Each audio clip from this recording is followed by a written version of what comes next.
Hello, friends. This is Dave Hurwitz, executive editor at ClassicsToday.com, here with the worst album covers ever, part 2, celebrating the hideous, the outrageous, the tasteless, the extraordinary.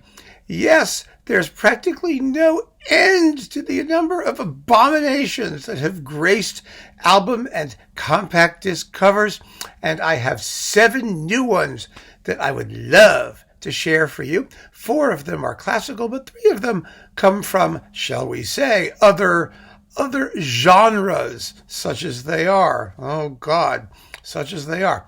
But let's start with a classical favorite, shall we? Do you remember Daniel Barenboim's Deutsche Grammophon Berlioz recordings?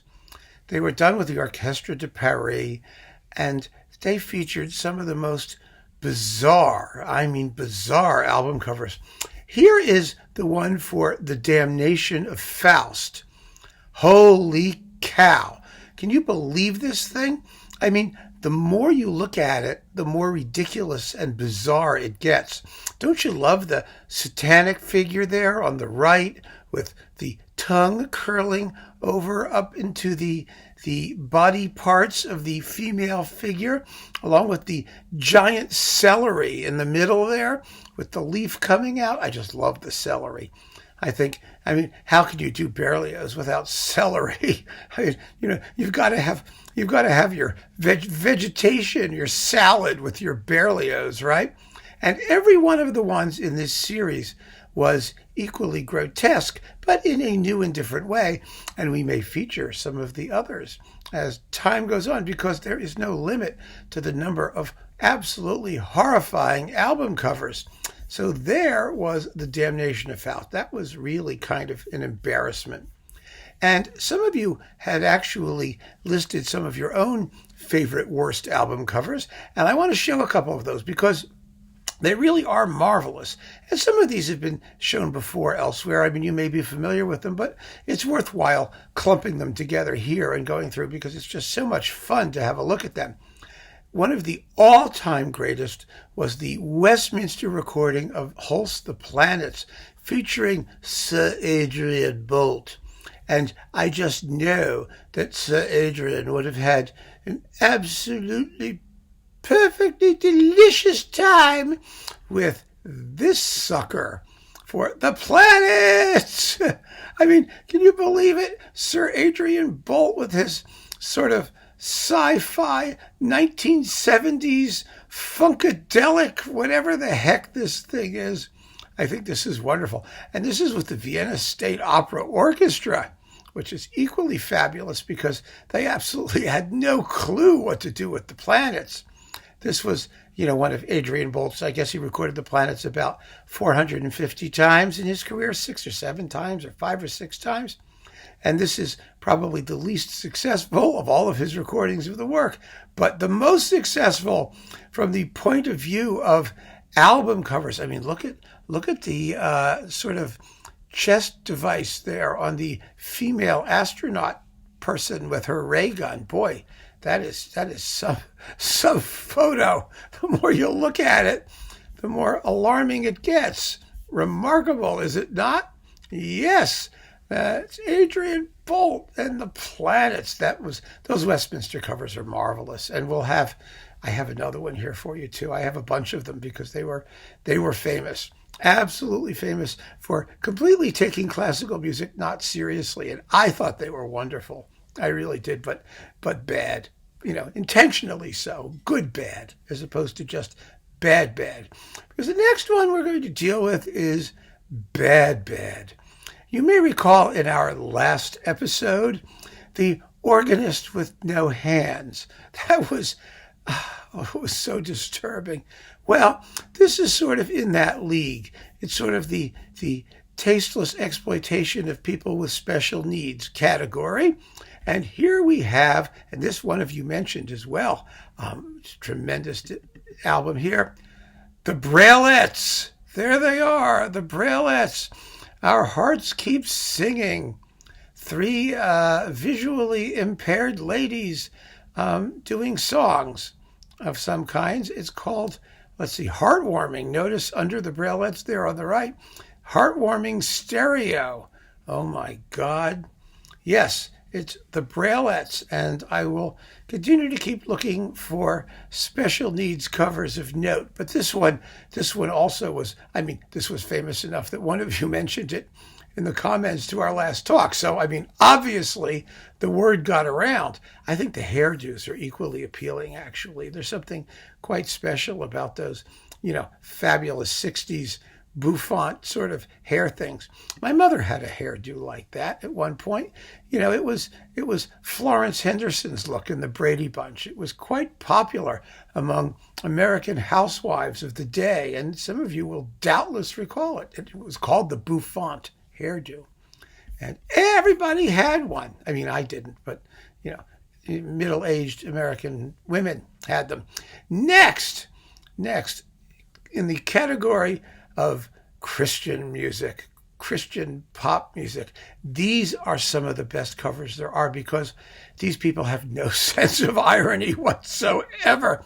They are completely, totally, and entirely humorless, serious in everything they do, and completely, utterly oblivious to how it looks and how they look. Here we have the Christian Crusaders with Al Davis. I mean, I think this is one of the more appealing albums out there. I mean, if I were suffering from some sort of spiritual deficit, shall we say, which of course none of us here are. We have no spiritual deficits because we listen to Bruckner, which covers everything we could possibly want in terms of spiritual fulfillment and plenitude. But here we have the Christian Crusaders, and doesn't that look special? Holy mackerel. I think that's really, it speaks for itself, shall we say. But even better than the Christian Crusaders, this does not fall into the category of Christian music. In fact, I'm not quite sure, I'm not quite sure what category it falls into. I think it's actually completely and utterly indescribable, but I look at it and oh my, here it is. It's Geraldine and Ricky with their fabulous album, Trees Talk 2. The 3 T's, Trees Talk 2. There we have Geraldine and Ricky. And the scariest thing about it is that they kind of look alike, don't they? You can tell that they're related to one another. Exactly what that relationship is, whether it's parental or spousal, I'm not exactly sure. But there's no question that Geraldine and Ricky are having a wonderful time chatting with the vegetation. I mean, whoa! I think there's an album cover that speaks for itself, and it is not something that you want to show to your young children if they're afraid of things like clowns.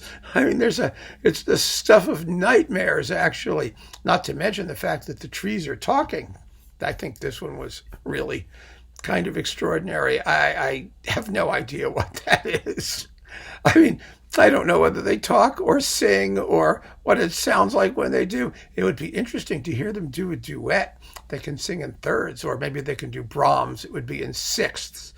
Wouldn't that be just marvelous? But back to the world of classical music or quasi-classical music. All those wonderful symphonic syntheses that Richard Rodney Bennett did, like from Porgy and Bess and other things.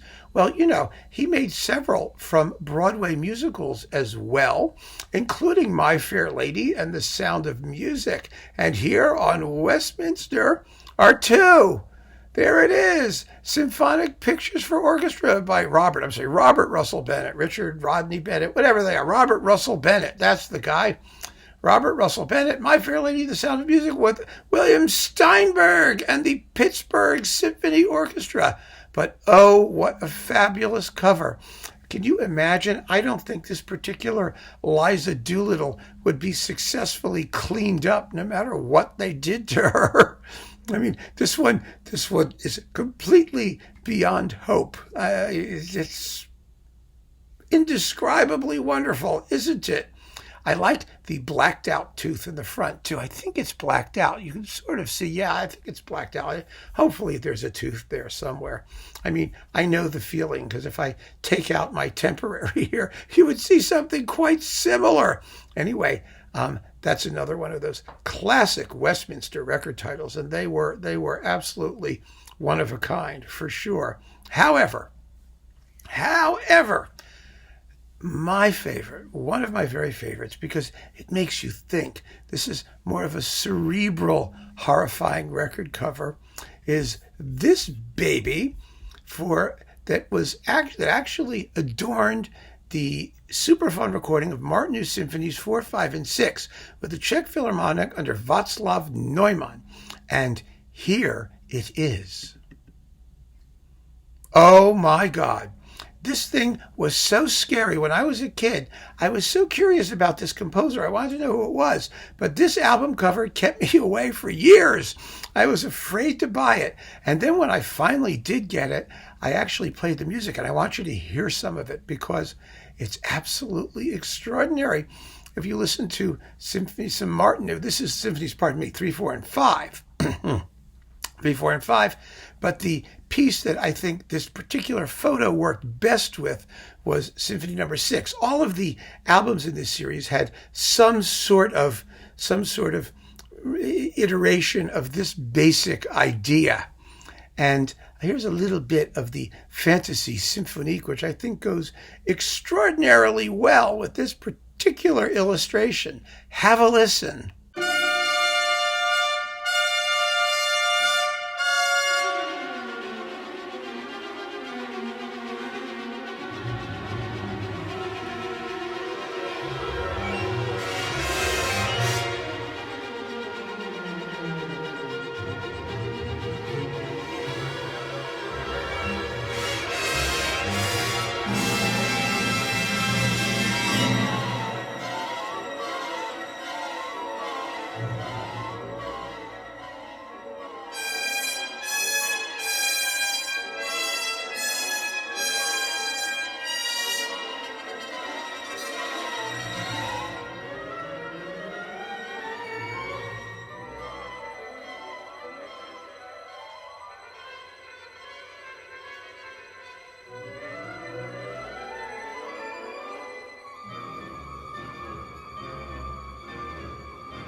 Isn't that just perfect? Doesn't the music fit the drawing? I mean, wow. But I thought this was, the whole point of an album cover, let's face it. I mean, here, wait, let me get rid of this thing. There we are. The whole point of an album cover is to sell the product, right? And I don't think that was going to sell Martin to anybody. I think it was much more likely to do what it did to me, which was have you run away screaming, cause nightmares, scare you off permanently. Back in the glory days of communism, I guess that was sort of avant-garde art or something that had something to do with a famous artist or there was something conceptual or ideological behind that cover. I have no idea what it was, but as I said, it bears a creepy resemblance to some of the actual music, and wow, boy, oh boy, there is a definite marketing campaign that is not going to move the product, at least in my humble opinion. There are some people, I think, who would buy, classical recordings because the album covers sound horrible and they scare you away. But Martin was a wonderful composer. You want something that's going to invite people in, not shove them away as fast as you possibly can. But there they are, 7 totally frightening album covers, each in their different ways.